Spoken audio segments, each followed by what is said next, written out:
beginning of the movie, we see strange creatures emerging from the ocean and moving toward the city. Then we see a man who is sleeping. When one of the creatures crawls into his ear, the man writhes in pain. But suddenly he becomes normal again and goes back to sleep. Next, we are introduced to a boy named Shinichi, who is in his room listening to music with his headphones on. A creature tries to enter through his ear, but the headphones block it. So the creature tries to enter through his nose instead. But Shinichi wakes up and sees a worm-like thing crawling inside. He grabs it and throws it away. As Shinichi tries to kill it, the worm bites his hand and burrows inside.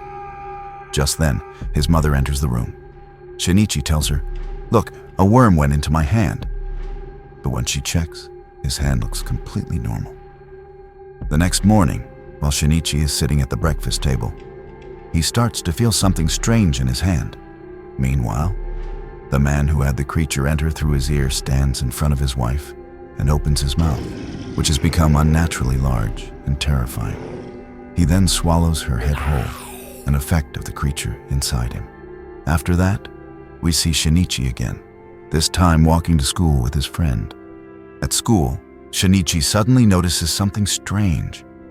His right hand feels like it has gained superpowers. Later at home, he tries to cut it off, but the hand transforms into a creature, stops him, and even starts talking. The next morning, Shinichi sees the creature using his laptop and books to study humans, trying to understand them better. When it had first attempted to take over Shinichi's body, he fought back and managed to stop it from spreading. That's why it's now limited only to his right hand. The creature introduces itself as Migi and says, "Don't cut me off, and I won't hurt you. You're my host." Over time, a strange kind of friendship develops between them. But meanwhile, other people whose bodies have been taken over by the creatures are causing chaos in the city, killing and eating humans. One day, while Shinichi is on a bus, Migi makes him get off and leads him to a restaurant. There they see a man who also has a creature inside him, and he is eating a human. When that creature sees Shinichi, it realizes he is also infected and offers him human meat to eat. But when it notices that Shinichi is not fully infected and is still human, it decides to kill him. Migi fights the creature, cuts its neck, and kills it, saving Shinichi. However, he explains that he only did it for his own survival, because if Shinichi dies, he will also die. Soon after, the news reports that people in the city are being killed, but no one can figure out who is behind it, because the creatures are carrying out their attacks with extreme cunning. While hiding quietly, Shinichi asks Migi why he doesn't tell his fellow creatures to stop eating humans. Migi replies, "You eat vegetables and animals for food, don't you? In the same way, we eat humans. So what's wrong with that?" Because Migi's attached to Shinichi, he feeds off Shinichi's body, which means he doesn't need to kill humans for food. Meanwhile, in the same restaurant, a police officer discovers the dead body of the creature that Shinichi and Migi killed. From the remains, the officer realizes that the man had eaten human flesh. He begins investigating the case. The next morning at school, Migi senses another creature nearby, and it turns out to be Shinichi's teacher. When she sees Shinichi, she also realizes that he is infected. Later, when Shinichi approaches her, the teacher calmly tells him that he doesn't need to fear her because she doesn't wish to harm humans. She explains that she is studying human behavior to retain human-like qualities within herself. She then introduces Shinichi to two more infected people. One is a student, and the other is a police officer. She reveals that the officer is her husband and that she is pregnant. Their child, she assures him, will be a normal human. They want to live like humans and avoid openly harming anyone, but they still secretly eat human flesh. She invites Shinichi to join their group, but he refuses and goes home. At home, Shinichi warns his mother to stay inside because he knows there are many creatures outside killing humans. But his mother is unaware of any of this and doesn't take him seriously. Elsewhere, in a seemingly peaceful house, the infected student and the police officer are shown eating humans.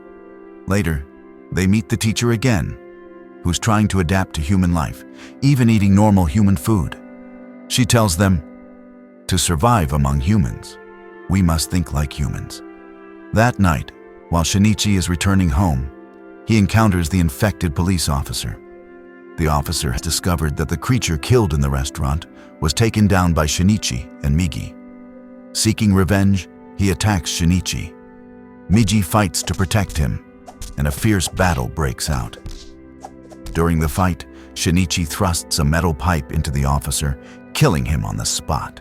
Shinichi immediately flees home. But unknown to him, the creature from the officer's body escapes and enters his mother.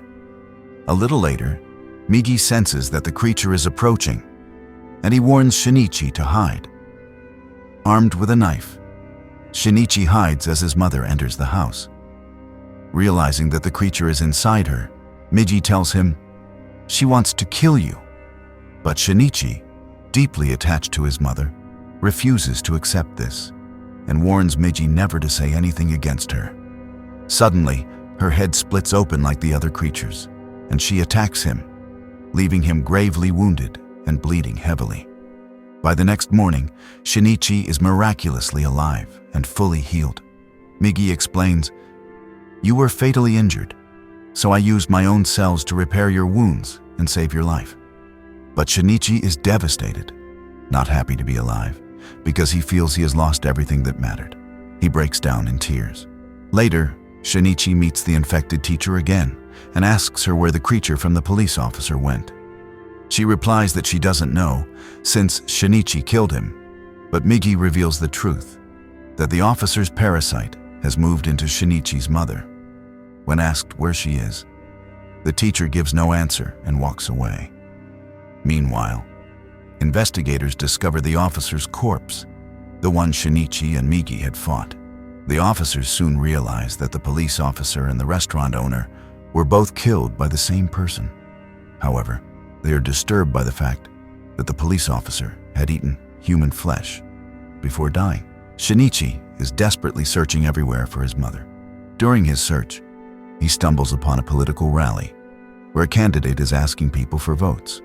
Migi and Shinichi sense that the politician is also infected, and not only him, but many other creatures are present there as well. Seeing this, Migi is shocked, but also impressed. He tells Shinichi that the creatures have advanced so far that they have even infiltrated politics.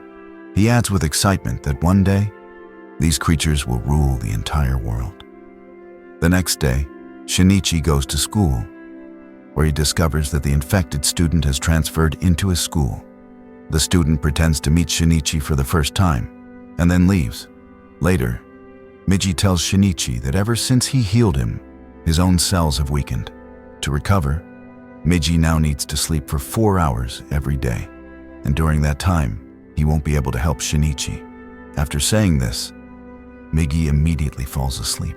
Elsewhere, the officers discover that if they pull out a strand of hair from someone who is infected, the hair curls unnaturally. To test this, one officer pulls a strand of his colleague's hair, but when it stays normal, he concludes that his partner isn't infected. Back at school, a few girls are sketching the infected student. One of them jokingly pulls a strand of his hair, which curls instantly. Horrified, the girls realize the truth, that he is infected. The student, realizing his secret has been exposed, immediately attacks them. The girls scream for help, and Shinichi rushes to save them. In a moment of courage, Shinichi's friend throws acid on the creature's head, burning it. But this only enrages the creature, who begins attacking wildly. The girls try to escape, but one of them is killed. By the time Shinichi arrives, several girls are already dead, though his friend is still alive. The creature prepares to kill her next, but Shinichi intervenes and begins to fight it. At that moment, the infected teacher also arrives. She throws a bomb into the area and leaves. Realizing the danger, Shinichi grabs his friend and leaps out of the building just as the bomb explodes. Believing the creature is dead, he tries to escape. But the creature survives and soon attacks the police officers who arrive at the scene, killing them. The infected student then climbs to the roof of the school. From below, Migi tells Shinichi what is happening.